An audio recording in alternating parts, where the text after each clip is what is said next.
They wanted me to ask one more thing. Yeah, please. Sometimes it takes an impending catastrophe to make us change and become much greater than we were before. Oh. Is this what's happening with climate change? Is it, in fact, an opportunity for us to make an unprecedented leap in evolution? Good question, sir. Good question. You see, we should not have waited until we have a catastrophe like this, or impending catastrophe, to change. But nevertheless, you're right. It's possible that when we faced with such a great upheaval, then we will change and we make a leap into the next level. Especially now, we still have a little time to change.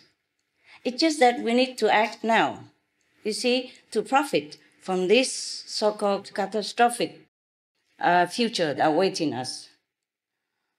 We have to act now for all of humanity, because along with our own survival and health, there is an entire planet that is in trouble. And everyone needs to be vegan to save it. It's a very simple solution that we might overlook. Because if we all change into vegan, put down the animal products, then we would have a dream world that I promise. Because like begets like. We forget that the Bible told us that as we sow, so shall we reap. That means if we create peace, compassion, and harmony, then that's what we will get. Now, the impending catastrophe that you mentioned, it might be motivating us to change, the whole humanity. But to benefit from this opportunity, more people must act now. All of us must. We face a very dangerous future if global warming continues. In fact, distinguished scientists and other United Nations members have been meeting throughout this year in preparation for the December Copenhagen summit, where they hope to reach agreement on a treaty to replace the Kyoto Protocol. German Chancellor Angela Merkel was just here in Washington, D.C., making an historic address to the U.S. Congress and asked the United States to help to lead in halting climate change. I would ask the same, even though I'm not the chancellor. I'm sure many of you are aware of the increasing number of global warming effects noted worldwide. So I will share just a few from the world and from the United States. 1. In the Arctic North Pole, so much ice has already melted that scientists are forecasting an ice-free summer within as little as 3 to 6 years, which would be the first time in 1 million years. First time in 1 million years. Meanwhile, Greenland is shedding 85 million tons of iceberg each day due to warming, and at a rate that is increasing by 7% each year. The West Antarctic ice shelf is also melting, with 3.3 meter sea level rises forecast that would threaten cities like in your country, New York, Washington, D.C., and San Francisco. And if all of Antarctica and Greenland were to melt, meaning the ice, then the sea levels could rise to as much as 70 meters, which would be deadly or disastrous to most lives on Earth. 2. Glaciers across the globe are shrinking more quickly than researchers ever expected, leaving rivers and lakes gone, disappearing, or drying, with no water for crops and billions who face food shortages due to water shortages as well. 3. Due to rising sea levels, islands are sinking as we speak, with Tuvalu, Tonga, and some 40 other island nations having to plan their whole country's migrations. they are being forced to join the already 20 million climate refugees today. The International Organization for Migration stated that there may be 200 million climate refugees by 2050. 4. According to researchers at Georgia Institute of Technology, United States of America, worldwide, the number of the most destructive Category 4 and 5 hurricanes has doubled over the past 35 years. Category 5 storms yield the highest level of destruction in major cities. Their intensity and duration also increased by 75% since the 1970s. One of these storms whose effects can still be seen and felt was the 2005 Hurricane Katrina, which devastated especially areas of New Orleans, with people who are still recovering their homes and their lives today. I am so sorry the American people have had to suffer through such tragedies. Now in the United States, close to 1 million acres of pine forests have been lost in the Rocky Mountains due to beetle infestation from global warming. Similar also in Canada, but due to time limit, I cannot report to you everything. So now we just report about United States. Now, 2, in the state of Montana, the famous glaciers of Glacier National Park are now expected to disappear within a decade. 3, according to a new study by the Scripps Institution of Oceanography, the Colorado River, which supplies water to 7 western states, is going dry. Famous river, huh? 4, in fact, researchers say that the U.S. West is facing a devastating drought crisis as snows from mountains are released in vast reservoirs of water. 5. The sea level in North Carolina, USA, rose 3 times faster during the 20th century than during the previous 500 years. 6. The U.S. National Oceanic and Atmospheric Administration said that for the first time on record in 2008, 6 consecutive tropical cyclones made landfall on the U.S. mainland. The North Atlantic Ocean and the Indian Ocean are the 2 areas with the strongest hurricane trends. You may ask, what is the main cause of this damage and destruction to the environment? Perhaps, surprisingly, it's not the coal industry or cars or planes or trains or boats or ships. It's methane, which is produced primarily by the livestock industry. A new and just published report by the respected World Watch Institute states that livestock is the largest single contributor to greenhouse gases, responsible for more than 51% of the total emitted. This report factors in an atmospheric heat-trapping effect of methane that is 72 times larger than CO2, when averaged over a 20-year period. Furthermore, just days after the World Watch Institute's report was released, NASA announced that methane actually contributes much more to global warming than previously understood, and it traps 100 times the atmospheric heat over 20 years. And the largest source of methane is, livestock. Now, facts such as these have caused people like esteemed climate expert Lord Stern of the United Kingdom to state in an interview that meat is a wasteful use of water and creates a lot of greenhouse gases. It puts enormous pressure on the world's resources. A vegetarian diet is better. So I quote exactly what he said.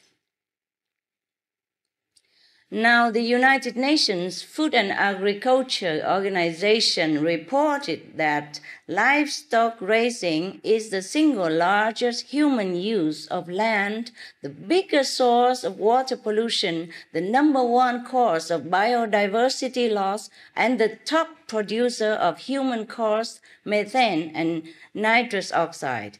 In fact, the United Nations has named livestock as one of the biggest environmental problems of our time. With 90% of the destruction of the Amazon rainforest since 1970 being for cattle and growing animal feed, lush forests are being turned into barren fields at a rate of 36 football fields per minute. 36 football fields per minute of rainforests are being destroyed as we are speaking. If you can imagine how big that is, how detrimental that is to our world. Rainforest is the lung of our planet. It's the health of our co-citizens. And as the trees are felled and plants become more exposed and dry, they even emit carbon dioxide rather than absorb it. This is another danger that is attacking us. Next, meat consumption is a very serious threat to human health. You ask any scientist, they tell you this. You ask all the responsible doctors, they'll tell you this. In fact, one of the doctors sitting there, Dr. Greger, I saw him there. Now, bacterial infections from foodborne illnesses originate largely in animal products, causing widespread illnesses, disability, and even death for thousands of Americans each year. The top 4 bacteria are E. coli, Salmonella, Campylobacter, and Listeriosis. Studies have shown that bacteria from contaminated raw meat can remain even after washing a working surface. And it only takes a few cells of E. coli, for example, to kill a young child. Just a few cells of E. coli to kill a young child. A young, little, tender child. Imagine that. Just a few cells. Add to that the leading causes of death in the United States, like from heart disease, cancer, diabetes, obesity. Every year, heart disease kills 632,000 Americans. Cancer kills 560,000 Americans. Stroke kills another 130,000 Americans. Diabetes kills 72,000 Americans just from meat eating. And we cry over war-related deaths. Who cries for these hundreds of thousands of Americans who die because of that piece of meat? Who cry for those young, helpless, innocent little children who die just because of meat-related E. coli, just a few cells of it? So, ladies and gentlemen, meat is the worst killer than any war. Don't you agree? Yes or no?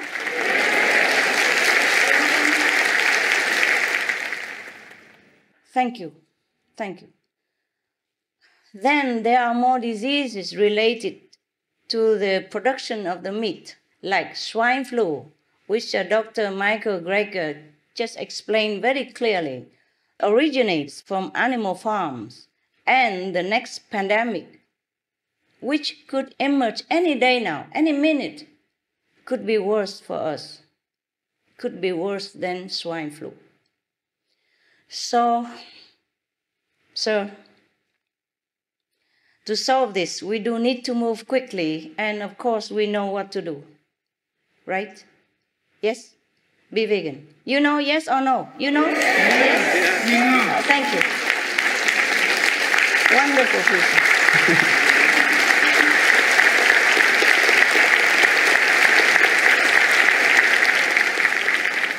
Wonderful. You make my day. There is an advantage of time here, because one aspect of methane is that it dissipates in around 12 years' time, whereas carbon dioxide, CO2, stays in the atmosphere for up to thousands of years. So we remove the livestock-generated methane, and the planet cools fast. You see the logic? Yes. From many scientific studies, the health benefits of the vegan lifestyle are already clear. And there are entire communities, such as Village of Peace in Israel, where thousands of vegan residents are free of diseases, such as high blood pressure, diabetes, and even cancer. In the country of Ghana, there is a similar program where, after becoming vegan for more than 20 years now, the villagers, the entire village, don't have malaria anymore. And you know how malaria attacks those countries in Africa, yes. And the previous high infant mortality rate went down to 0. Before, high infant mortality rate, 0. Yes. I also applaud this program. So please pray with me, Mr. Pelletier, that everyone does wake up in time. Pray, I pray day and night, that the divine manifest in the physical realm and wake up the leaders of our nations, wake up the religious heads, wake up everybody in time, so that they understand the urgency of our situation and that they understand the solution of solving this dangerous crisis they're facing us. That is, we have to turn back to our caring and compassionate nature inside our heart. That's very simple. We are that. We are compassion. We are merciful. We are caring. So we just have been cheated. We have been misinformed up to now. So we did not know it. Being vegan worldwide is the advancement of compassion that will uplift and unify all cultures, bringing tranquility to humans and animals alike. The inner peace that comes from replacing killing with respect for all life will spread like a wave across the globe, elevate human hearts, and create a harmonious Eden on earth. That will bring us all to a lasting golden era.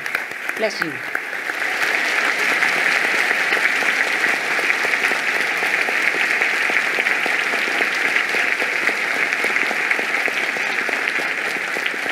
Thank you. I'm positive we will do it.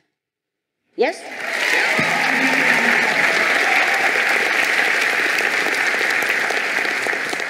We can make it. Just a little change. Just a little change. Just a little piece of animal meat. Change to vegetable protein. We have plenty nowadays. We have vegan sausage. We have vegan. All kind of chicken, shrimp, look alike, taste better.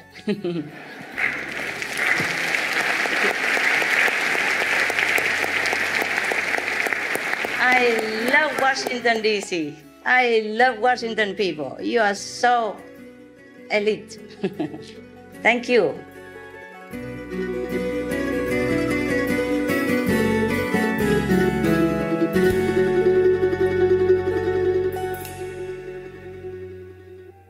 D'accord. Quelles sont vos impressions de cette conférence? Bon, je suis sincèrement très impressionné par l'avancée technologique, l'avancée même dans la pensée, parce que je viens d'un pays où il y a des problèmes environnementaux qui se posent sérieusement. Il y a des problèmes de famine qui se posent sérieusement. Et je travaille même pour faire des projets pour aider la population à pouvoir nourrir en utilisant des ressources locales. Alors, en venant dans cette conférence et en découvrant qu'on peut nourrir efficacement la population avec des produits végétaux qui sont produits dans la communauté, là, je suis vraiment surpris et débordé. Ce qui m'a le plus surpris, c'est l'abondance des informations qui ont été délivrées, notamment par le suprême maître qui a beaucoup sérieusement étudié la question. Et elle a fourni suffisamment des informations pour convaincre les gens à pouvoir abandonner l'alimentation animale. Et je suis vraiment d'avis que nous devrons faire un shift. Donc, changer ce mode alimentaire vers un mode plus végétarien, c'est la meilleure solution qui soit pour l'Afrique en général. Vous avez mangé des aliments qui sont donc faits à base végétalienne, même de fausses viandes. Quelle est votre impression? C'était la première fois que vous avez découvert ça? C'est ma première fois. J'ai mangé et j'ai posé la question à quelqu'un qui était à côté de moi. Mais dans la conférence, on nous demande de manger ce qui est naturel, végétarien. Mais on nous offre la viande ici, pourquoi? Elle me dit non, ce n'est pas de la viande, c'est la viande végétarienne, la fausse viande. Alors j'étais surpris parce que je ne savais pas distinguer la viande animale de la viande végétarienne. Donc j'encouragerais vraiment les gens à manger la viande végétarienne. Il n'y a aucune différence. Vous avez la même impression, la même consistance sur la bouche. En tout cas, je vous encourage à manger végétarien. Et en plus, ça vous permet d'être en bonne santé. C'est ce qui est le plus intéressant. Ça, c'est l'objectif de l'alimentation. Une alimentation qui vous permet d'être en bonne santé. Je suis gestionnaire d'environnement et je suis promoteur de santé publique. Donc, ce sont autant d'options que, vraiment, en participant à cette conférence, je pourrais intégrer pour amener dans notre pays. Je crois que c'est une personne qui mérite vraiment une grande attention par la richesse et la profondeur de la matière qu'elle apporte à la communauté, par le message de la paix et de l'amour qu'elle amène, mais bien plus que cela, par les styles de vie plus durables qui permet une santé meilleure pour la communauté. Vraiment, son message mérite d'être écouté. Ouais. Be vegan, make peace.